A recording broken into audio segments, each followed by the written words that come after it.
हम आपको stationary storage type electric water heater की कंप्लीट वायरिंग आज बताएंगे। तो यहाँ आपको हम बता दें कि इस प्रकार के वाटर इलेक्ट्रिक हीटर के कुछ फंक्शन होते हैं जो आपको इसमें बाहर से करने होते हैं। तो चलिए पहले उसकी चर्चा कर लेते हैं, उसके बाद इसकी वायरिंग को हम आपको बहुत ही आसानी से करना बताएंगे और इसमें अतिरिक्त फंक्शन के रूप में आपको क्या मिलता है, इन सब की पूरी डिटेल में हम आपको जानकारी देंगे। तो चलिए, यहां पर आप देख सकते हैं मेरे हाथ में दो प्रकार की ये पाइप है, वाटर इनलेट पाइप और वाटर आउटलेट पाइप। ये दोनों पाइप का वायरिंग में कोई कार्य नहीं होता है, तो इसे हम हटा देते हैं। अब मैं आपको यहां पर दिखा दूं कि यहां आप देखेंगे तो ये पानी हमारा जो गर्म होता है उसे हाई और लो किस टेम्परेचर में गर्म करना है, तो यहां पर एक नॉब लगा होता है टेम्परेचर कंट्रोल करने के लिए। तो इस तरह से जब इसे आप घुमाते हैं तो पानी किस टेम्परेचर में आपको हीट करना है इससे सेलेक्ट किया जाता है। और दूसरी बात, आप यहां इसे जब घुमाते हैं तो आपका ये जो ये हीटर होता है, ये हीटर ऑन और ऑफ भी होता है इसके घुमाने से। इससे आप चालू बंद भी कर सकते हैं। और मैं दूसरी बात इसमें बता दूं, इसमें देखेंगे दो इंडिकेटर लगा होता है कि जब इसको हम सप्लाई देते हैं तो उस समय इसमें हरे रंग का इंडिकेटर ऑन हो जाता है, यहां पावर लिखा होगा। और जब हम इसको सप्लाई दे देते हैं और इसका हीटिंग एलिमेंट गर्म होने लगता है, हीटिंग एलिमेंट को सप्लाई मिल जाती है, तो उसी समय इस इंडिकेटर को भी सप्लाई मिल जाती है, तो ये इंडिकेटर आपका जलने लगता है। अब मैं आपको बता दूं, इस प्रकार के वाटर इलेक्ट्रिक हीटर में यहां आप देखेंगे पानी के टेम्परेचर को रीड करने के लिए आप यहां देख सकते हैं एक मीटर भी कंपनी ने लगा दिया है। तो इस तरह का फंक्शन आपको अच्छी कंपनी ब्रांडेड जो होते हैं और महंगे गीजर में आपको देखने को मिल जाता है। और इसकी जो वायरिंग होती है, ये वायरिंग भी थोड़ा सा इसकी टिपिकल होती है, जिसका मैं विस्तार से आज मैं आपको अध्ययन कराऊंगा। तो यहां पर समय ज्यादा ना लगे, इसके लिए इसके पेज को हमने पहले से खोल लिया है और इसको मैं ढीला कर चुका हूं। अब मैं इसको ओपन करूंगा तो यहां पर आप देखेंगे दो लॉक होते हैं, ये लॉक आपको यहां से हटा लेना होता है, ये लॉक हटा लेना होता है। और इसको आप आसानी से जब ऐसे उठाते हैं तो यहाँ इसके अंदर में वायर होता है, फंस जाता है। उसके लिए ये जो नाब होती है, इस नाब को इसके अंदर से आपको घुमा करके ऐसे निकाल लेना होता है। यहाँ दो पेच लगा था, मैंने पहले से पेच खोल लिया है, वीडियो लंबा ना हो। अब हम इस कवर को इसके अंदर से देखेंगे बहुत आसानी से। हम यहाँ से हटा दिए हैं और इसको हटा देते हैं। यहाँ तो आप जान सकते हैं इसमें वायरिंग थोड़ा सा टिपिकल कर दिया गया है, लेकिन इस वायरिंग को मैं बहुत ही आसान विधि से आपको इसके एक एक तार की पूरी जानकारी दूंगा। तो अब ऐसे आपको अगर समझाता हूं तो हो सकता है कि आपको इधर उधर वायर में समझ में कम आए, तो इसके लिए मैं इसकी वायरिंग को पूरी तरह से अलग कर लेता हूं। तो चलिए पहले वायर को इसमें से मैं निकाल लेता हूं, जिससे आपको समझ में बहुत अच्छे से आएगा। यहाँ आप देख लेंगे और कौन सा वायर है, यहाँ हीटिंग एलिमेंट का वायर है और इसके अलावा यहाँ इंडिकेटर का ये यहाँ कनेक्टर के रूप में कंपनी ने लगा दिया है। तो इसको भी हम इसमें से बहुत आसानी से अलग कर सकते हैं। इसके अलावा ये देखिए आपका इसमें इंडिकेटर का कनेक्शन होगा। अब यहाँ पर मैं आपको बता दूं, ये मेन लीड आपका एकदम से अलग हो गया। और यहाँ पर आप देखेंगे ये जो वायरिंग थी, इसकी वायरिंग को मैंने पूरी तरह से हटा दिया है। इसमें केवल इसका वायर में थिम्बल लगा हुआ है, कनेक्टर लगा हुआ है, बाकी कोई वायर कहीं पर नहीं जुड़ा है। और यहाँ देखेंगे थर्मोस्टेट का ये सेंसर वायर है, ये सेंसर वायर को मैं निकाल दूं इसके अंदर से, ऐसे ऐसे आपको खींच लेना है ऐसे। अब देखेंगे ये बहुत आसानी से ये हमने हटा लिया है। तो अब हम आपको इस थर्मोस्टेट की पूरी जानकारी आपको दे देते हैं, क्योंकि जितनी वायरिंग हमें करना है यहीं से स्टार्ट होती है। कंप्लीट वायरिंग आपको समझ में तभी आएगा जब आपको थर्मोस्टेट समझ में आ जाता है। तो थर्मोस्टेट में यहाँ पर जो ये सेंसर वायर है, इसको थोड़ा सीधा कर लेता हूँ क्योंकि ये डिस्टर्ब करता है। इसको मैंने सीधा कर लिया है। अब हम इसमें आपको इसमें किस पिन पर सप्लाई आएगा, किस पिन से सप्लाई निकलेगा, और यहाँ पर देखेंगे घुमाने के लिए यहाँ पर ये जो नाब लगा था, इस तरह से हम इसकी पूरी जानकारी आपको यहाँ बताने वाले हैं। तो सबसे पहले हम इसमें आपको न्यूट्रल और फेज सप्लाई किस पिन पर देना है ये आप जान लीजिए। तो यहाँ पर ये जो हमारी मेन लीड होती है, ये न्यूट्रल फेज का दोनों तार आपको यहाँ देना होता है, इस दोनों पिन पर आप यहाँ देंगे। और जब यहाँ आप न्यूट्रल देंगे तो यहाँ न्यूट्रल लिखा भी होता है, N1 लिखा होगा, और यही न्यूट्रल सीधे चला जाता है N2 में, यहाँ N2 लिखा होगा। और मैं आपको दिखा दूं फेज जब यहाँ आप देते हैं तो यहाँ से फेज सप्लाई यहाँ L1 लिखा होता है, इस प्लेट को जब आप हटाएंगे तो L1 यहाँ मिल जाएगा, और यही फेज सप्लाई आपका यहाँ L2 के रूप में आ जाता है। तो अब आप समझ गए होंगे कि न्यूट्रल और फेज की सप्लाई यहाँ आ चुकी है। तो मैं आपको यहाँ पे बता दूं कि जब न्यूट्रल और फेज का वायर आ जाता है तो एक तार यहाँ का न्यूट्रल सप्लाई एकदम सीधा यहाँ हीटिंग एलिमेंट से आप बिल्कुल ऐसे जोड़ दीजिए।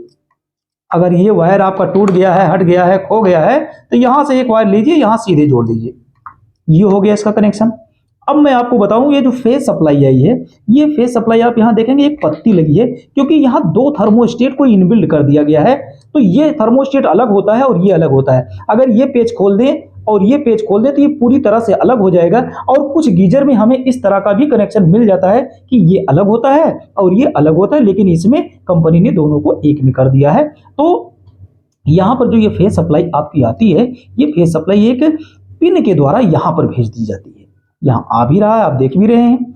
और ये जो रेड वायर आपका यहाँ से जुड़ा है, इसकी भी हम वायरिंग बताएंगे। इसको हटाए इसलिए नहीं कि वीडियो लंबी हो जाती, तो हटाना जोड़ना सिंगल वायर है, बहुत आसानी से ये आपके समझ में आ जाएगा। तो आप ये जान लीजिए, ये फेज सप्लाई यहाँ आपका तभी आएगा कि ये फेज सप्लाई यहाँ आने के लिए मैं आपको यहाँ पे बता दूं कि ये जो नाब यहाँ पे लगता है, इसे जब आप घुमाते हैं ऐसे यहाँ पे ऐसे लगा करके इसको जब आप घुमाते हैं तो ये जो थर्मोस्टेट है, ये स्विच थर्मोस्टेट होता है। अर्थात यहाँ की सप्लाई यहाँ तभी आएगा जब इस नाब से आप इसको ऑन करेंगे। तो यहाँ से यहाँ सप्लाई अगर आपकी नहीं आ रही है तो आप ये समझ लेना किसी में कि वह थर्मोस्टेट आपका खराब हो चुका है। तो मेरे ख्याल से इसमें न्यूट्रल फेज किस पिन पर आएगा और कहां से निकल करके दूसरे थर्मोस्टेट में आता है, ये बात आपको समझ में आ गया होगा। अब मैं आपको बता दूं, दोनों थर्मोस्टेट की अपनी कुछ विशेषता है। तो यहां पर विशेषता क्या है हम आपको बता दें कि यहां जो आप ये दोनों थर्मोस्टेट यहां से देखेंगे, दोनों अलग अलग ये थर्मोस्टेट होते हैं। तो ये अलग अलग थर्मोस्टेट कार्य कैसे करते हैं आप ये जान लीजिए। ये जो मेरा थर्मोस्टेट होता है, ये थर्मोस्टेट का ये जो आपका ये टेल लगा होता है, टेल के रूप में आप ये देखेंगे, ये सेंसर आपका यहाँ कहाँ जाता है, इसका दोनों इस थर्मोस्टेट का जो ये दोनों टेल है, इस टेल से ये आपका सेंसर लगा होता है और ये आपका सेंसर यहाँ सीधे हीटिंग एलिमेंट में यहाँ और यहाँ इसको डाल दिया जाता है। तो अभी ये हमें कनेक्शन करने में थोड़ा डिस्टर्ब कर रहा है, इसको हटा देते हैं, बाद में अभी लगाएंगे इसको। तो आप ये जान लीजिए दोनों का फंक्शन और कार्य क्या है। इसमें ये समझना है कि ये जो थर्मोस्टेट होता है, ये जब इस गीजर के अंदर का जो पानी होता है वो जितना आपने इसमें ट्यून करा दिया है, सेट कर दिए हैं जितने पर, उससे अधिक अगर पानी गर्म हो जाता है तो ये थर्मोस्टेट आपका ओपन हो जाएगा। और किसी कारण से अगर ये थर्मोस्टेट ओपन नहीं होता है तो आपका ये जो इसके बगल वाला थर्मोस्टेट लगा है, ये सप्लाई को कट करा देगा। और एक बात का ध्यान रखिएगा, जब ये सप्लाई को कट कराएगा तो यहां पर आपको फायदा क्या होगा कि यहां न्यूट्रल और फेस दोनों सप्लाई आती है, अर्थात यहां पर न्यूट्रल और फेस दोनों सप्लाई कट जाएगा। अब चलिए हम आपको बताते हैं इसमें इसकी वायरिंग आप कैसे करेंगे। तो वायरिंग के लिए सबसे पहला काम तो आप ये जान लीजिए, इसकी एक मेन लीड होती है और इसी मेन लीड से न्यूट्रल फेस सप्लाई हमें इसमें देना होता है।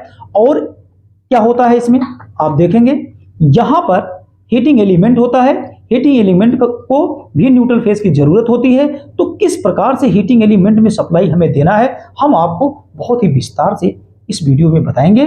तो यहां आप जान लीजिए पहले, ये जो हमारा मेन लीड होता है, मेन लीड में आप देखेंगे यहां पर ये जो मोटा पिन है, ये हमारा बॉडी अर्थ के लिए होता है और एक न्यूट्रल पिन होता है और एक फेस होता है।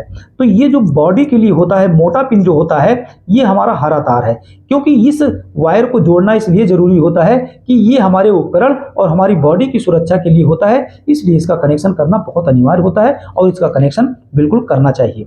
और आप ये जान लीजिए इसमें न्यूट्रल और फेस दो वायर होते हैं। अब ये दोनों वायर हमारा किस प्रकार से थर्मोस्टेट में हमें जोड़ना है और इसके बाकी सभी पिनों का कनेक्शन कैसे करना है ये हम आपको बहुत ही विस्तार से इसमें बताएंगे और एक एक तार को आप बहुत अच्छे से सीख जाएंगे। यहाँ आप ध्यान से इसको देख लेंगे, ये जो हमारा काला वाला तार है यहाँ आप देखेंगे ये न्यूट्रल लिखा है, तो इसको हमने यहाँ पे न्यूट्रल वाले पिन से जोड़ दिया है। और ये जो मेरा रेड वायर है इसको हमने थर्मोस्टेट के फेस वाले से हमने यहाँ पर जोड़ दिया। अब ये हमारा थर्मोस्टेट न्यूट्रल फेस की सप्लाई को यहाँ भेजेगा। तो यहाँ जब भेजेगा तो यहाँ से अभी हमने आपसे बताया है कि यहाँ से ये न्यूट्रल पास करेगा। तो जब ये यहाँ से न्यूट्रल पास करेगा तो न्यूट्रल वाले तार को हमें खोजना है, क्योंकि न्यूट्रल हमें यहाँ हीटिंग एलिमेंट में देना है। तो न्यूट्रल वाले तार को हम खोज लेते हैं। तो यहाँ पर ये जो वायर है इसी में से हमें एक थिम्बल इसका ले लेना है, न्यूट्रल वाले पिन से जोड़ देना है। तो इसको हम यहाँ जोड़ देते हैं, ये जुड़ गया। तो न्यूट्रल यहाँ अगर जुड़ गया है तो ये न्यूट्रल आपका यहाँ से जुड़ने के बाद जाएगा कहाँ, आप इसको जान लीजिए। ये दो वायर आपका बच रहा है, इसका भी कनेक्शन हम करेंगे, लेकिन अभी हम न्यूट्रल हीटिंग एलिमेंट को देंगे। तो ये आप देख लेंगे यहाँ हीटिंग एलिमेंट को हमने न्यूट्रल यहाँ से दे दिया। अब मैं आपको बता दूं कि हीटिंग एलिमेंट को तो न्यूट्रल मिल गया, लेकिन अब इसको फेस की जरूरत है। तो फेस हमारा इसमें कहाँ है, यहाँ न्यूट्रल है, यहाँ फेस है। तो यहाँ से फेस आपका यहाँ कब आएगा, जब हम यहाँ स्विच को ऑन करेंगे। तो स्विच को हमने मान लेते हैं ऑन कर दिया हूँ।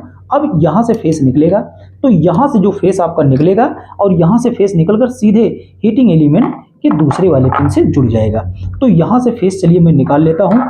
तो अभी यहाँ पर मैं फेस वाला वायर लेता हूँ। अगर आपके पास ये वायर टूट गया है, कट गया है, तो सीधे यहाँ से यहाँ आप तार को जोड़ देना। बाकी कनेक्शन जो होगा वो भी आपको इसी कनेक्शन में समझ में आएगा। यहाँ देखिए, यहाँ हमने फेस सप्लाई यहाँ से निकाला और ये फेस सप्लाई निकल कर यहाँ आ गया। आप ऐसे ये आ गया, फेस यहाँ आ गया। अब आपकी ये नहीं समझ में आ रहा होगा कि ये दोनों हमारा किस लिए है और इस पे कौन कौन सी सप्लाई आ रही है। तो मैं आपको बता दूं कि आप इसे अगर न्यूट्रल मानते हैं तो यहाँ न्यूट्रल आ गया और यहाँ पर क्या आ रहा है, फेस आ रहा है। तो यहाँ न्यूट्रल है और यहाँ फेस है। तो इसका मतलब जो अभी हम आपको इंडिकेटर बताए थे कि जब हमारे किसी इलेक्ट्रिक हीटर में जो मेन एलईडी होती है, मेन इंडिकेटर होता है, उसको न्यूट्रल फेस की ज़रूरत होती है। जब हम उसमें सप्लाई देते हैं तो हमारा इंडिकेटर जल जाता है। तो मैं आपको इसमें दिखा दूं कि ये हमारा दोनों इंडिकेटर लगा हुआ है। तो ये पावर जब इसमें आएगा तो ये बत्ती जलेगी। तो इसका तार पावर वाले का ये मैंने ले लिया है। अब इसमें पावर के लिए आप इसमें जान सकते हैं, हमने आपसे अभी अभी बता दिया है कि यहाँ और यहाँ न्यूट्रल फेस आता है। तो न्यूट्रल यहाँ है, फेस यहाँ है। तो ये न्यूट्रल फेस हम पहले पावर वाले में भेज देंगे, जिससे हमारे गीजर को न्यूट्रल फेस इस एलईडी को मिलते ही इसकी बत्ती जल जाएगी। अब मैं आपको यहाँ पे बता दूं इसका दूसरा कनेक्टर, ये जो आप देख रहे हैं। तो आप ये जानते हैं कि यहाँ न्यूट्रल है, यहाँ हमने न्यूट्रल दिया है, तो यहाँ भी न्यूट्रल कनेक्टर में आ गया। और जब ये थर्मोस्टेट ऑन होगा, तो थर्मोस्टेट जब ये ऑन होगा तो थर्मोस्टेट के ऑन होते ही ये फेस सप्लाई यहाँ आ जाएगी। तो यहाँ से आपके हीटिंग एलिमेंट में जाएगा, तो हीटिंग एलिमेंट को न्यूट्रल फेस मिल जाएगा, ये गर्म होने लगेगा और यही सप्लाई आपका यहाँ से निकल करके आपके यहाँ देखेंगे ये जो रेड एलईडी आपकी है हीटिंग, यहाँ पे लिखा होगा हीटिंग। तो इसके दोनों वायर से आपको ये वाला तार जोड़ देना। अगर मान लेते हैं इसका कनेक्टर खराब हो जाता है तो आप अलग से भी वायर बना करके ऐसे वायरिंग कर देंगे, जोड़ देंगे, तो आपकी एलईडी जलेगी। अब इसमें और क्या बच रहा है मैं आपको बता दूं। इसमें बच रहा है आपका थर्मोस्टेट, दोनों थर्मोस्टेट का ये टेल, और इसके अलावा आपको इसमें कोई भी तार नहीं जोड़ना है, इतना ही इसकी वायरिंग होती है। अब इस टेल को आप सीख लीजिए इसमें कैसे लगाना है। तो यहां आप देखेंगे 2 होल बने होते हैं, तो इसमें हमें इसी होल में इसके सेंसर के ये दोनों वायर के थर्मोस्टेट से टेल को इसी के अंदर हमें इसे इसमें डाल देना होता है। तो यहाँ दोनों थर्मोस्टेट का ये दोनों वायर हमने इसमें डाल दिया है। अब हम आपको बता दें कि इस तरह से इसकी कंप्लीट वायरिंग को इनबिल्ट थर्मोस्टेट के साथ हमने कंप्लीट कर दिया है। और भी गीजर की वायरिंग के लिए हमारे इसके पहले की वीडियो को आप देख सकते हैं। तो मेरे ख्याल से आपको इस टाइप के वाटर इलेक्ट्रिक हीटर की कंप्लीट वायरिंग समझ में आ गया होगा। Thank you.